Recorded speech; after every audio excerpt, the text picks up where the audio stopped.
Here's page 2 of the placement test. Okay.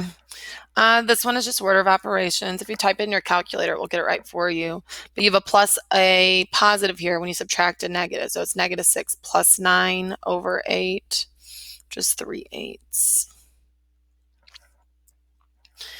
Okay, water runs from a pump 1.5 gallons per minute. At this rate, how long will it take to fill a tub with a 150-gallon capacity? I don't know how you guys would do this. I would be like 1.5 gallon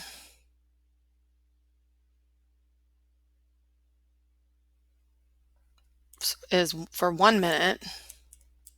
Maybe this.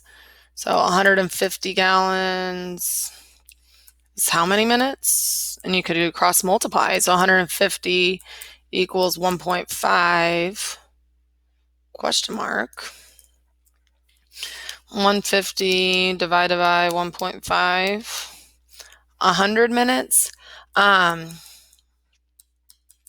Maybe you would do it that way. Maybe you would do some counting here. So like 3 gallons is 2 minutes. Maybe you take it, I don't know how you would do it. Counting, you can write an equation, I guess. But 100 minutes, hopefully you would realize that some of these are two, like 10 you'd have to throw out. And this would be way too big, but I'm curious if you got that one right. We could talk about that. If you guys told me what you would do, that would be a good conversation. Volume of a right rectangular prism span by, length times width times height. If the volume is 30, it's length times width times height. The height is 6.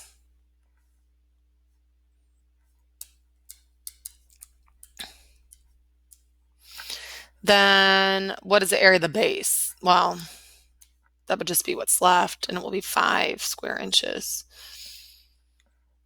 5 times 6 is 30. Area of the base. Jacobi, where am I at? Here. Follows a recipe that requires 2 cups of water for every 3 cups of flour. It's another proportion problem. 2 cups of water for 3 cups of flour. If you eat 8 cups of flour, how much water? Again, that would be 3x equals 16. 16 divided by 3, once again, a proportion is 5 1/3 cups. You could also count that one out individually if you want.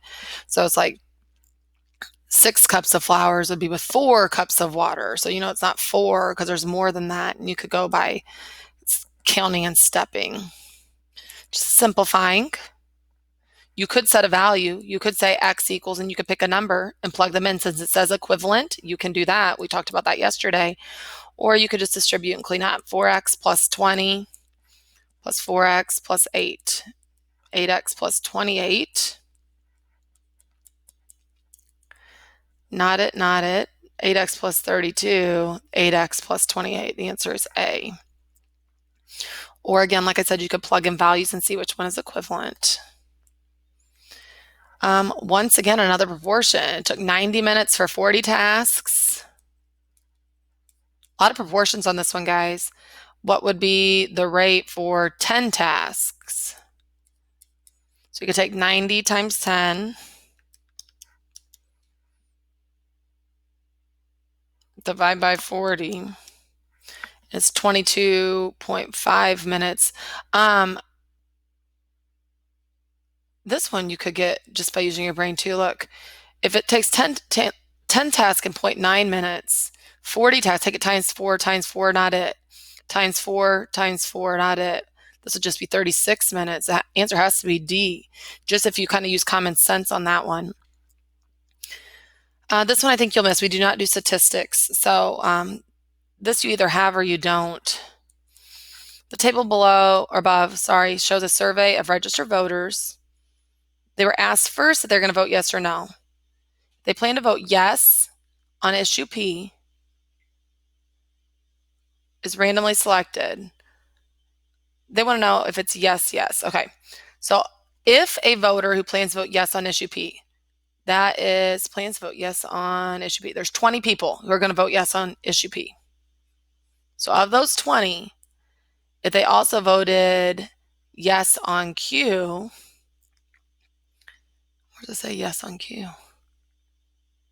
It's 8 over 20. Change that to a decimal, it's 40.4.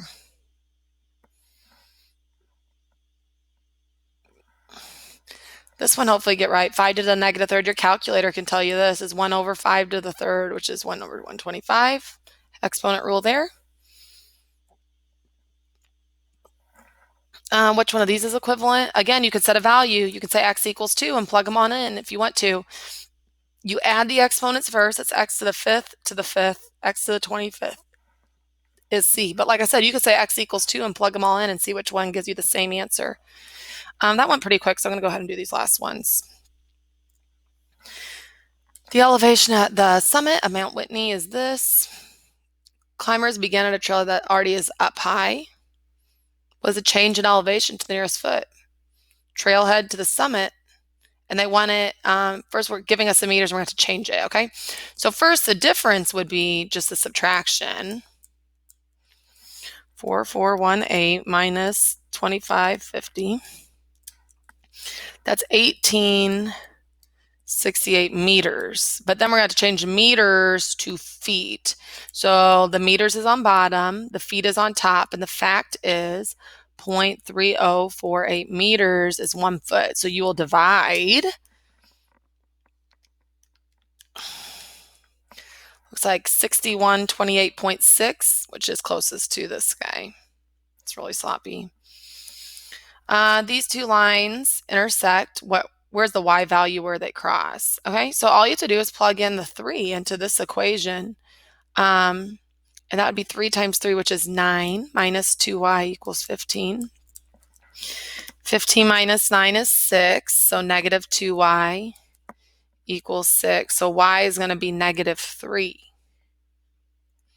Some of you may have graphed it. That would have been okay too. This is new vocab stuff. They said maybe you did it in geometry. Basically, this is an put together.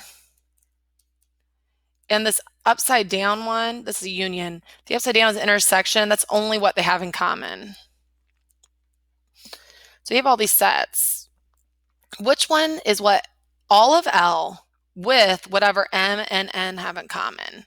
So all of L with whatever M and N have in common. Well, M and N have in common 10 and 20. And then add that with all of L. So we got a 0,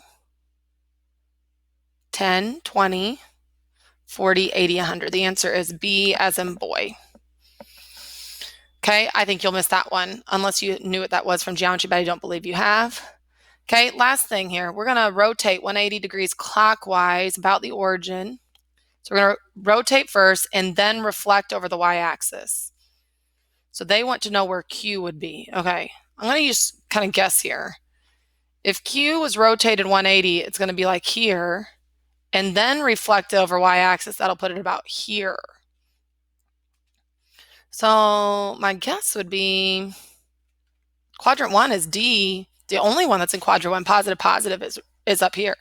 So that's me not even knowing any of the rules and just using what I'm guessing. Rotate, reflect. It has to be up here in quadrant 1. And that's it. I wonder how you're going to do on that page. Also, please share your results either by posting or emailing me.